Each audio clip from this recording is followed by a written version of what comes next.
सत्य साधक मंडल। इधर हमारा एक सत्य साधक मंडल चलता था।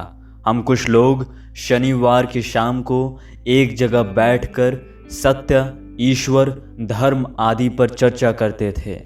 धर्म ग्रंथों से पाठ होता, भजन होता। हम सब सादा लोग हैं और हमारे इस कार्यक्रम में कोई टीम टाम नहीं थी।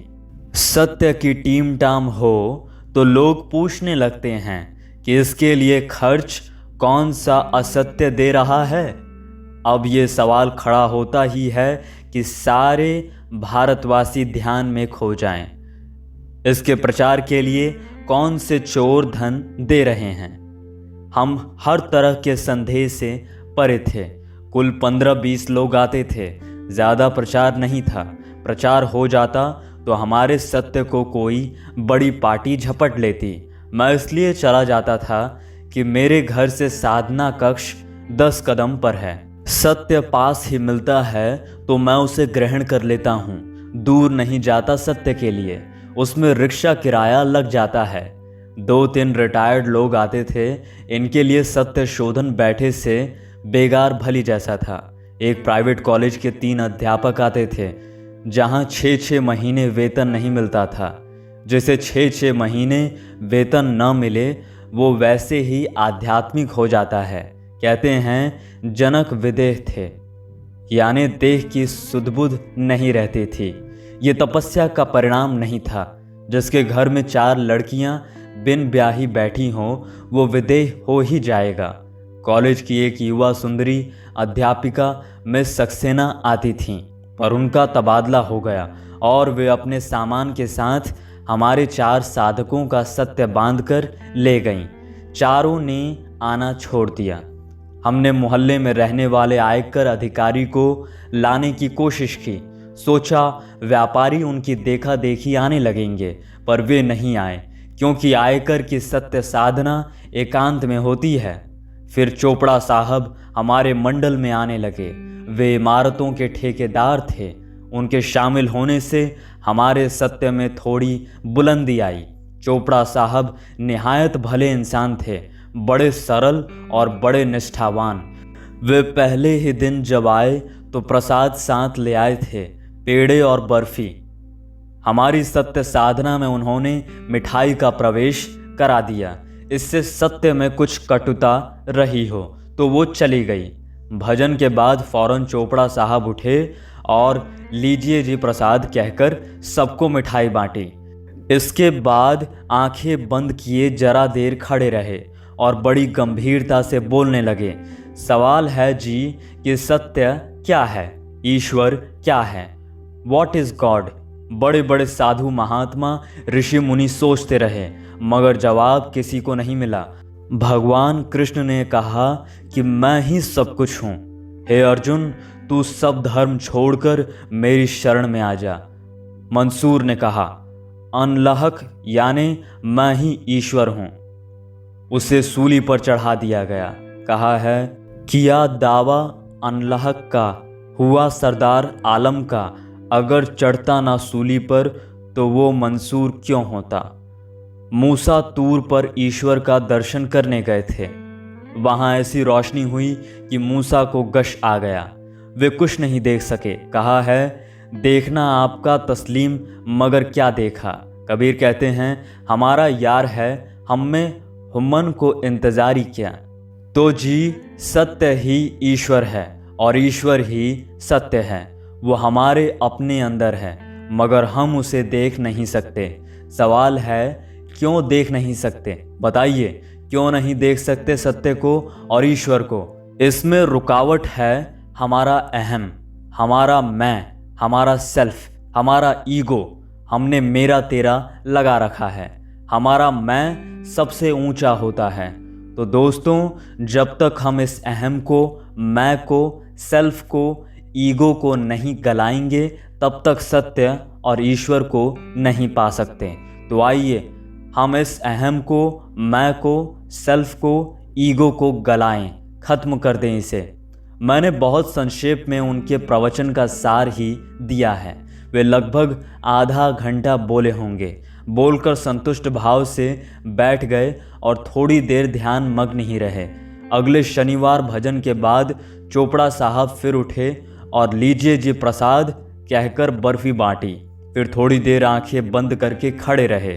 फिर बोलने लगे, सवाल है जी कि सत्य क्या है, ईश्वर क्या है, what is God, what is truth.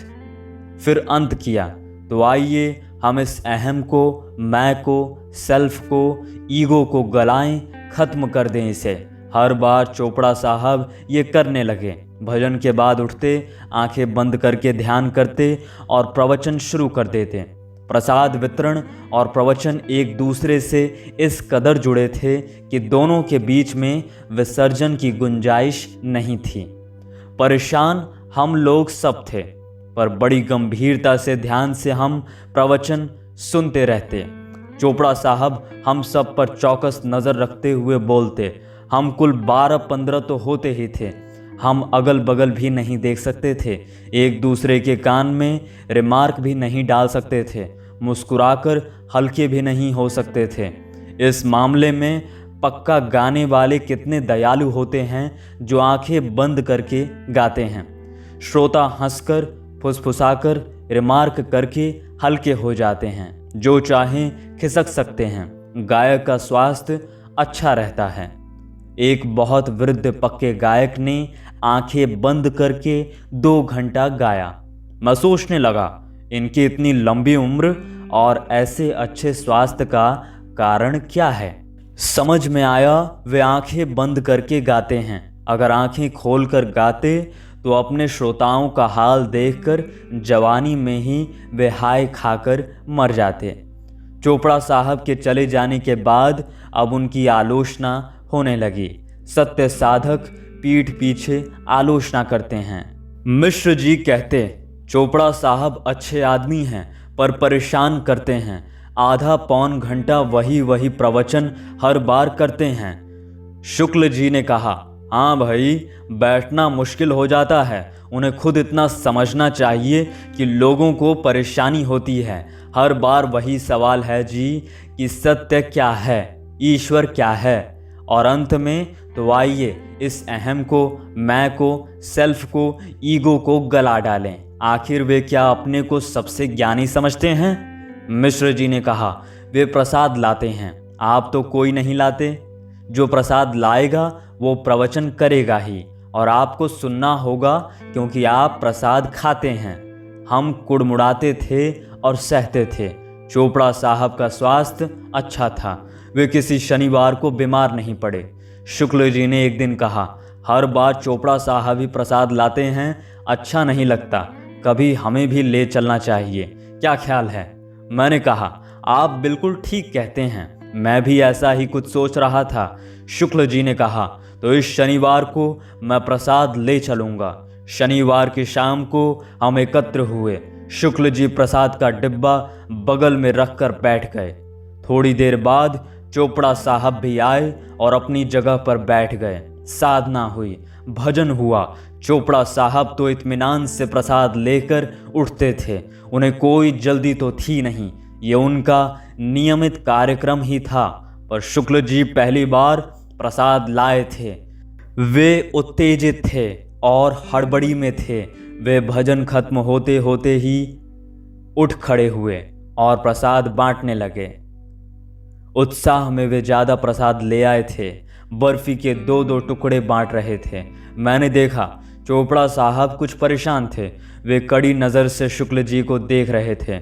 उनके सौम्य मुख पर तनाव आ गया था। उन्होंने चेहरे का पसीना भी पोंछा। वे बहुत बेचैन लग रहे थे। शुक्ल जी ने चोपड़ा साहब को भी प्रसाद दिया। चोपड़ा साहब की आंखों में अब तक क्रोध आ चुका था। उन्होंने सिर्फ एक टुकड़ा लिया, उसे भी खाया नहीं, अखबार पर रख दिया। किसी ने कहा, तब उन्होंने कड़वी दवा की तरह बर्फी खाई। चोपड़ा साहब के बगल में प्रसाद का डिब्बा रखा था। हम आशा कर रहे थे कि अब वे उठेंगे और प्रसाद बांटेंगे, पर वे नहीं उठे। मैंने कहा, चोपड़ा साहब आप भी तो प्रसाद देंगे? चोपड़ा साहब ने भन्ना कर कहा, ये रखा है, ले लीजिए। चोपड़ा साहब की तबीयत एकाएक खराब हुई लगती थी। हम में से एक ने प्रसाद बांटा। मैंने कहा, चोपड़ा साहब, अब आपका प्रवचन हो जाए। चोपड़ा साहब ने लाल आंखों से देखा और कहा, मैं कोई प्रवचन नहीं करूंगा। फिर उन्होंने शुक्ल जी की तरफ तनी हुई आंखों से देखा और कहा, आप प्रवचन करिए साहब, आप प्रवचन भी करिए। शुक्ल जी सकपका गए। उन्होंने कहा, नहीं, मैं इस योग्य नहीं हूं। चोपड़ा साहब ने कहा, है क्यों नहीं साहब, करिए, प्रवचन करिए। हम सब चुप थे। जरूर चोपड़ा साहब की तबीयत खराब हो गई। वे एकाएक उठे, बोले, मैं अब चलूंगा। वे फुर्ती से चले गए। हम बातें करते रहे कि चोपड़ा साहब आए तो प्रसन्न थे। यहीं अचानक उनकी तबीयत खराब हो गई। चोपड़ा साहब अगले शनिवार को नहीं आए, उसके बाद भी कभी नहीं आए। वे अपने अहम को, मैं को, सेल्फ को, ईगो को गलाने में लग गए होंगे।